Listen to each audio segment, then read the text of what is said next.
Bismillahirrahmanirrahim. Assalamualaikum warahmatullahi wabarakatuh. Waalaikumsalam warahmatullahi wabarakatuh. Berjumpa lagi bersama kami di tim KUA Kecamatan Ranuyoso, khususnya kami para penyuluh agama KUA Kecamatan Ranuyoso, yang pada hari ini di bulan Ramadan ini kami akan tayang perdana podcast yang dipersembahkan oleh teman-teman penyuluh KUA Ranuyoso. Perkenalkan, saya Ridwan Amin dan rekan saya Ustadz Zainul Haq dan Ustadz Muhammad Bisri. Kami akan menemani hari-hari Anda selama bulan Ramadan dengan beberapa topik yang akan kita bahas. Selamat pagi, Ustadz. Selamat pagi, alhamdulillah. Bagaimana kabarnya? Sehat semua, alhamdulillah. Kita biasa ada di channel KUA Kelakas, sekarang pindah, Ustadz. Untuk Ustadz Bisri sendiri, bagaimana kabarnya, Ustadz? Mohon bimbingannya selama kami di Ranuyoso ini, Ustadz. Untuk podcast pertama ini kami pasrahkan kepada Ustadz Muhammad Bisri dan Ustadz Zainul Haq untuk memandu acara pada pagi hari ini. Silakan, Ustadz.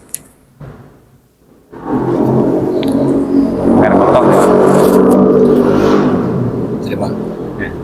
Assalamualaikum warahmatullahi wabarakatuh. Waalaikumsalam warahmatullahi wabarakatuh. Bagaimana kabarnya, Ustaz? Alhamdulillah sehat, Pak. Oh iya, ini ngomong-ngomong, Ustaz, pada bulan puasa ini kita akan setelah berpuasa. Cuman di antara puasa itu kan ada yang namanya niat. Nah, niat ini masih ada yang memperbincangkan bahwa niat ini masuk kategori bid'ah. Bagaimana itu menurut Ustaz? Ya, terima kasih atas pertanyaannya Bapak Ustadz Bisri tentang masalah niat. Pertanyaan bid'ah gitu ya? Nggih, bid'ah. Ya memang saya pernah dengar gitu, tapi tentang pelafatannya. Sebetulnya kalau niat itu sendiri, ya kalau niat itu sendiri memang wajib, salah satu rukun dari puasa itu kan harus niat. Cuma kadang yang dipermasalahkan melafatkannya, apa itu Semahuddin katanya seperti itu. Kalau tentang masalah bid'ah itu sebetulnya banyak hal, bukan hanya melafatkan. Artinya seorang itu punya sudut pandang masing-masing, sehingga kalau menurut dia bid'ah, ya bukan hanya lafadznya, bahkan sholatnya pun kadang bid'ah, macam-macam juga banyak yang bid'ah. Tapi kalau melafatkannya itu, kalaupun memang dihukum bid'ah, ya, kita kan ada masalah dengan adanya bid'ah itu. Bid'ah itu kan sesuatu yang baru kan, dan yang dipermasalahkan kalau bid'ah yang tidak baik. Kalau baik kan tidak masalah, ya hasanah namanya. Rasul pun pernah juga kan ditutup bid'ahnya. Qul ma kuntu bid'an minar rusuli wa ma adri ma yaf'alu bi wala bikum. Itu qul ma kuntu bid'an minar rusuli. Tapi Rasul pernah ditutup bid'ah juga. Rasul itu, Nabi Muhammad itu penerus dari nabi sebelumnya, bukan kok membuat ajaran baru. Artinya kalaupun itu kita dipermasalahkan tentang bid'ah, ya tidak masalah, karena bid'ah itu bukan berarti nggak baik. Dan bid'ah sendiri, niat sendiri itu memang dihukumi wajib, rukun wajib, ya. Kalau tidak niat, ya kita ibadah apa? Kan yang membedakan kita ibadah apapun yang dibedakan kan niat.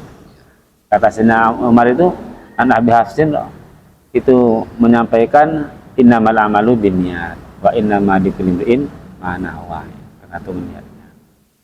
Itu, jadi kalaupun dihukum bid'ah, ya tidak masalah sebetulnya ya.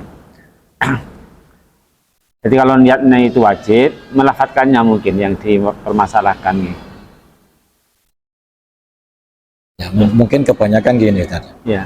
Ya, yang dikatakan bid'ah mungkin katanya orang-orang itu yang sebenarnya itu karena mungkin dibunyikan secara keras itu mungkin ya. Tapi kalau memang niatnya ini kan memang harus, karena itu masuk kategori rukun. Ya. Memang ya perlu disampaikan juga ya, niat itu sebenarnya mahalluha an-niyah itu fil qalbi, dalam hati. Jadi niat itu hakikatun hukmun mahal wa zaman, itu kan ada di kitab apa itu, insyaallah tasrih ya. Hakikatun hukmun mahalun wa zaman, kaifiyatun syartun maksudun hasan. Itu tentang masalah niat ini.